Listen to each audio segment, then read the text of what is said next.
بسم اللہ الرحمن الرحیم۔ خنثی مشکل کے بارے میں سوال ہے کہ جس طرح مرد اور عورت کے لیے وراثت کے احکام ہے کہ عورت کا حصہ مرد سے آدھا ہوتا ہے، اسلام کے اندر قرآن پاک میں یہ سارا ثابت ہے۔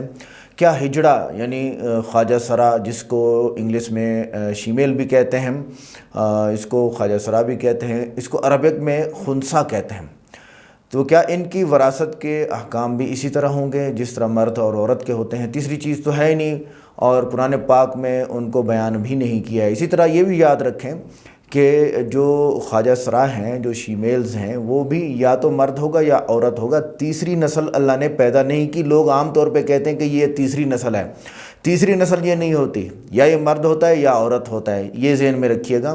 تو اس میں پہلے دیکھا جائے گا کہ یہ جب کسی کا والد فوت ہو جائے اور اس کا بیٹا، اس کی اولاد میں کوئی خواجہ سرا ہو، خدا نخواستہ، اللہ تعالیٰ اسی آزمائش سے سب کو بچائے، تو دیکھا جائے گا یہ بالغ ہے یا نابالغ ہے۔ ٹھیک ہے، اگر یہ نابالغ ہے اور اس کی مردانہ علامات موجود ہیں، جیسے کہ اس کی شرمگاہ مردانہ موجود ہیں، جیسے کہ اس کے سینے میں ابھار نہیں آ رہا، 12-13 سال کا ہو چکا ہے، جیسے کہ اس کے چہرے کے اندر تو ضرور دونوں چیزیں مکس ہوں گی، جیسے کہ مرد بھی ہوگا عورت بھی ہوگا، دونوں چیزیں آپ کو محسوس ہوں گی، ان کی فیلنگز بھی چیک کی جاتی ہیں، تو اس کو تھوڑا چھوڑ دیا جائے گا۔ اگر علامات طے ہو جائے کہ یہ مرد ہے تو اس کو مردانہ حصہ میراث میں دے دیا جائے گا۔ اگر یہ طے ہو جائے کہ یہ زنانہ ہے، عورت ہے، فیمیل ہے، تو اس کو بھی جو ہے وہ عورت والا حصہ دیا جائے گا۔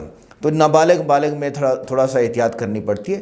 اب خنثی کی ویسے 4 قسمیں، ایک تو وہ خسرے ہیں جو صحیح مرد ہیں، بیوی بچوں والے ہیں، اللہ ان کو ہدایت دے، اور وہ میک اپ کر کے، داڑھی منہ صاف کر کے اور عورتوں والے کپڑے پہن کے جو ہے وہ ناچ گانے میں اور ایک پیشہ بنا لیتے ہیں جو کہ حرام ہے۔ اللہ تعالیٰ کے نبی نے ایسے شخص پر لعنت فرمائی ہے، یہ ذہن میں رکھیں۔ تو ان پر تو ہر وقت اللہ معاف فرمائے، اگر میں کہیں روڈ پہ ان کو دیکھ لوں تو مجھے ہنسی آ جاتی ہے کہ اللہ تعالیٰ کتنا بردبار ہے، ان کو برداشت کرتا ہے۔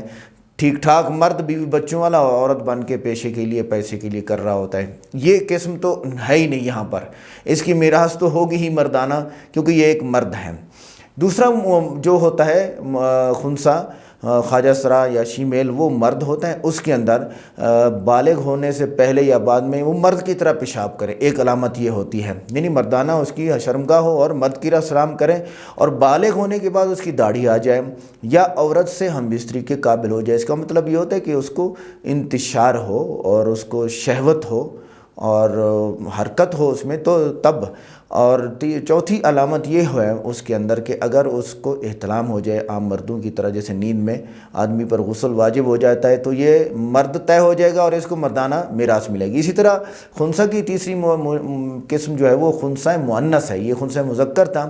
خنثی مؤنث میں عورتوں کی علامات غالب ہوتی ہیں، جیسے کہ وہ بالغ ہونے سے پہلے ہی لڑکی کی طرح پیشاب کرتا ہے، یا بلوغت کے بعد اس کے سینہ نکل آیا ہو، اور اس پر عورت کے احکام مرتب ہوں گے، اور میراث بھی اس کو لڑکی والی ملے گی۔ تو یہاں خنثی مؤنث میں صرف 2 علامات کیا ہیں کہ یا سینے میں ابھار آ گیا ہے، اور اس کی شرمگاہ بھی شرط ہے کہ وہ زنانہ ہو۔